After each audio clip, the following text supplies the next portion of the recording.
I'd like to welcome the University of Tampa. A few notes on the Spartans. They headed into the NCAA championship tournament as the 6th ranked team in the nation. They finished their season 31-3 overall in 2009. They earned their 12th regional title in program history. And note about the match tonight, the Spartans last met up with Cal State San Bernardino in the 2003 NCAA quarterfinals. That game was played in San Bernardino, California. Tonight, Megan Sherman surpassed 2,000 career assists with her 42 this evening. Thanks, Coach. Representing the Spartans of Tampa from the South Region and the Sunshine State Conference, head coach Chris Katnack, along with student athletes Megan Sherman, a junior from Ponte Vedra, Florida, and Melissa Vanderhall, a junior from Hempstead, New York. Coach, will you please begin with an opening comment about tonight's match? We're disappointed, but I thought they were a better team, and so I'll look back at that, and it'll drive me to do a better job of coaching and training my team. I hope it'll drive our players to become better players. They work. I can't ask them to work any harder, so I'm not going to ask for that, but they're going to become better players, smarter players. They held us to 222 hitting percentage. I don't think anybody held us to that this year. So when that happens, and I'll say I don't think we held ourselves as much as they held us. They served very, very well in game 2, and that to me turned the match. And we hit 455 in game 1, and from then on we hit in the low 2s and 1. So that to me was serving defense, our passing. So I was impressed, very impressed with it. One more note about the Spartans. They led the nation this year in attack percentage. We'll now open it for questions for Coach Katnack and the student athletes. Again, please state your name and affiliation prior to your question, and please make sure your cell phone ringers are off. Thank you. Chris, Craig Roberts from CU Sports Information. Do you think they put a lot of pressure on you to keep you out of the system? I guess what would you attribute that to? Very aggressive serving. Again, game 2, the match turned. I thought we got stuck in a rotation. We couldn't side out. So that was a key, and that put a lot of pressure on our offense.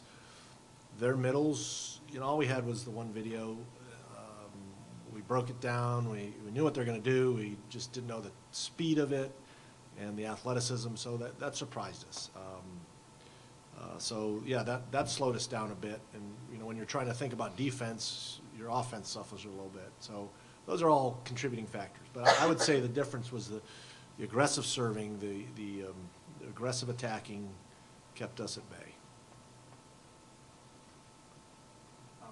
Tim from Concordia Sports Information.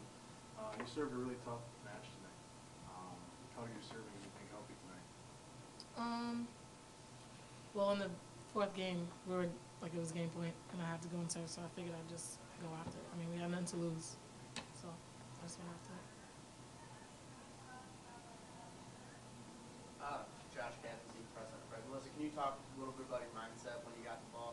I mean, you had to kill to save the match, and then you served 3 more points from there on out. What was your mindset going in?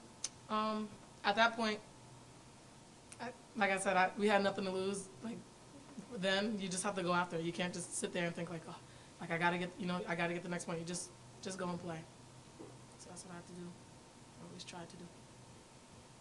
Megan, did you find any favorable matchups out there when you were setting? Did you see anything in the block or what they were doing that you thought you could take advantage of? Their blocking overall was really strong. I think that definitely had to hold us in our offense, but their setter was the shortest blocker, so that's the only place really that I was able to expose with our outsides going around her and over her. But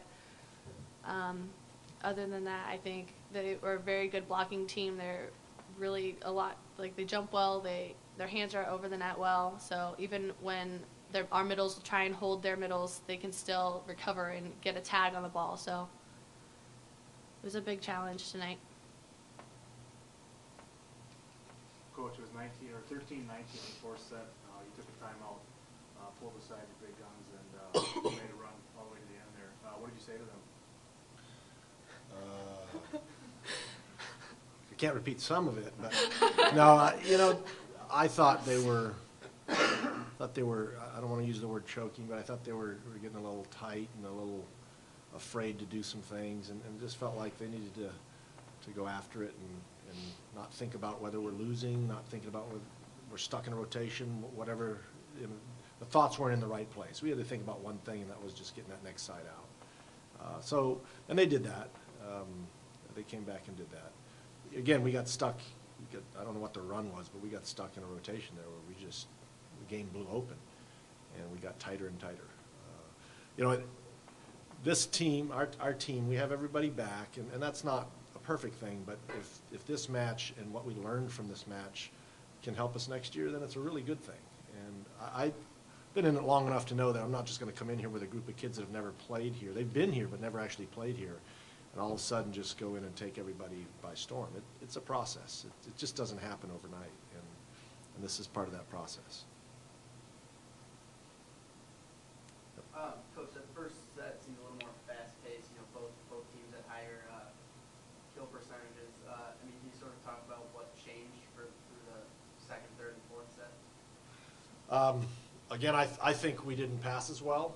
I don't think we played as defensively. We do some things that, yes, we're weak in some areas. We single block in some areas by design.